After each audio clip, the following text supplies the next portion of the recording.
Welcome to this session on the public-private partnership, or you can say the 4P, where we have included people also when we talk about public-private partnership. Just to introduce this session, as you all know that public-private partnership for people, it has been an emerging topic in the health sector nowadays.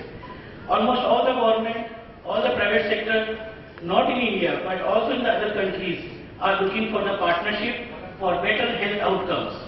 The whole objective was that can we create more health outcomes by the partnership approach. And there are more fundamental successful experiences even in the developing countries where the resources are a major problem in the government sector, where the capabilities or the skills are also a major problem in the public health sector. So now the issue is that can the public sector join hands with the private sector and utilize the strength and skills and competencies of the private sector for a better health outcomes. And therefore, in India also, we have started this approach a long way. There are good examples of public-private partnership in India as well as in other countries also. In this particular session, we have very eminent speakers. They can talk on the public-private partnership very well. And without wasting much time on this introduction of that topic, I think you will enjoy the sessions from the speakers very well. On the right hand side, I have Professor Mark Allen. Professor Mark Allen, he is a well-known figure in the health sector, and he had been served to the many agencies, many organizations, either academia or the universities or the consulting organizations at international levels at very senior executive positions and the leadership positions. Currently, he has a very challenging task with the Executive Director of the Max Healthcare Institute with the Indians ISB Hyderabad, and the campus is in the Mohali, and they are trying to a large program on the healthcare management. He had been to Boston University where he has started an MBA program in healthcare management and very successfully run this program around the world.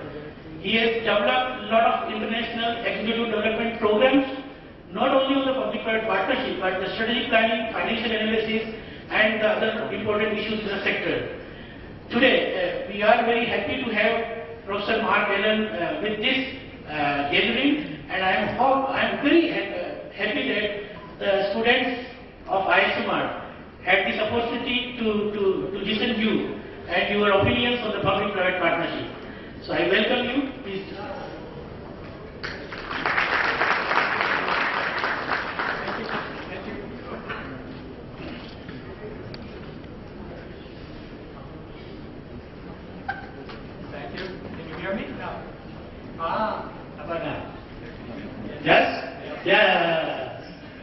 Thank you for the kind words.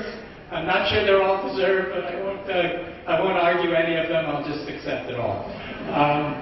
And I'm very glad to be here. I've never been to this institution, and I'm very impressed and feel very at home here. I'm going to spend a minute on who I am because everything I say is my own personal opinion, and I want you to sort of have full disclosure where I came from. But I think you sit in a very unusual place. You're getting MBA from an institution that's very value-driven, that understands government and public policy, and also how private sector works.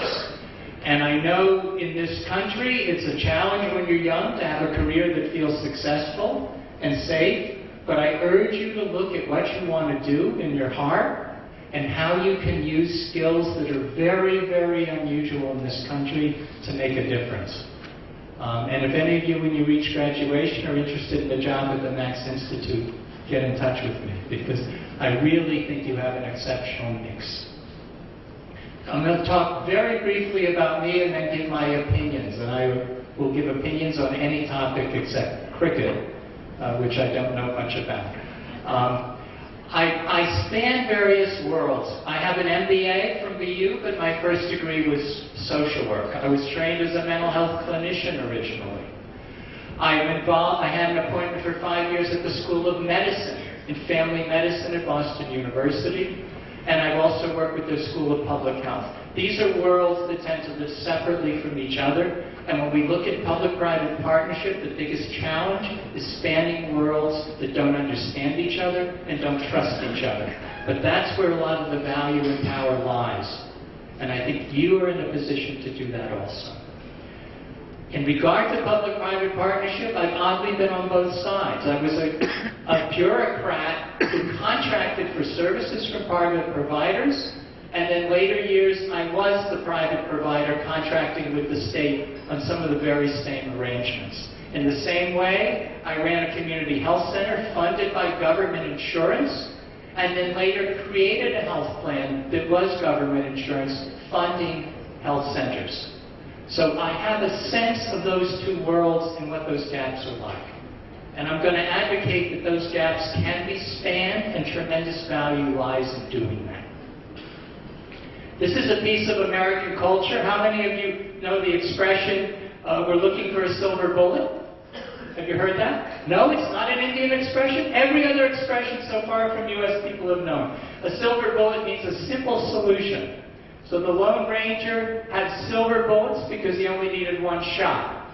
If an enemy had a gun, he only needed one shot to get rid of that enemy. In fact, he was so good he didn't even shoot the person, he shoot the gun out of their hands so they couldn't harm him. So this is the desire always to have a silver bullet, to have a simple answer. But the reality of this kind of world is it's very complex, and the value lies in complex answers. Public-private partnership, as I think you know, in general, has to do with the public sector contracting with private sector to create value for its citizens. That began in areas like infrastructure that were very much financial deals, largely. And in health sector, it's therefore begun with hospitals, which feel a lot like infrastructure. Building hospitals as buildings and having financial deals around them. But the value in PPP and healthcare lies in far broader use of it and more complex use of it, which is just beginning to be developed. Universal health assurance, I haven't heard so much used here today, but it's used in India a great deal. And the goal is to have everyone have access to quality care, and often is treated as a very simple problem with a simple solution. Government steps forward, says we'll do it all, but there are other solutions like that. The truth is, my analogy would be more like, a metaphor would be a masala omelet. It needs to have some form and sense, but it's going to have a lot of things cooked into there, and you got to be able to do the cooking to put the pieces together, and PPP is part of that. It's never going to be simple. It's never going to be clean. The question is, do you end up with an omelet that tastes good? That's a metaphor, right? Does everyone know what a metaphor is? Yeah, I was on the plane, and the guy next to me saw these slides, and he said, why do you have an omelet? And I said, it's a metaphor. And he could not explain what a metaphor was. He kept saying, egg, omelet? So I'm glad you understand. That was a metaphor. So public and private have great complementary capacities. Public inherently has, well, letting aside corruption and politics, which is an awful lot about the public, but it inherently has the interest of the population in mind. It has regulatory and legal authority. It has a responsibility for everyone, irrespective of who they are. And it has leverage to create systems. The private sector, on the other hand, is much better at being efficient and effective and focused and scaling. The discipline of money, government doesn't have that discipline. Government doesn't act within a bottom line in the same way. So there's value to be had in that effectiveness and the skill, and it even has the capacity to be people-centric. I mean, how many of you have ever been in an Oberoi hotel? I mean, that's called customer service as being people-centric. And it's done because the incentives and structures are set up in the Oberoi so that that happens. So there's great value to be had. But there's deep, deep distrust. And in many cases, and in this case also, I think both sides are in a sense right. The public distrust the private sector. They think they're just in it for the money. If it doesn't work out, they'll exit. They're not committed. They don't really care about things, and they're just out to maximize their profit. The public sector the private looks at the public sector and says they don't pay reliably, they're driven by politics, they change their mind all the time, and they're bureaucratic, and they don't like us anyway, because what's wrong with making money? They see that as a problem. So the two parties have tremendous value, but their tendency is to never use that value because of the mistrust.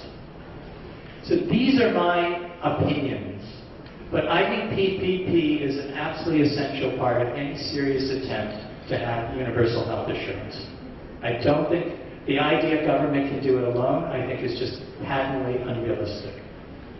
Traditional PPP and public insurance can be used together. Public insurance is not strictly PPP, but it operates in the same arena. It's a way government can buy private services and use the private sector to create value. So to me, they stand side by side.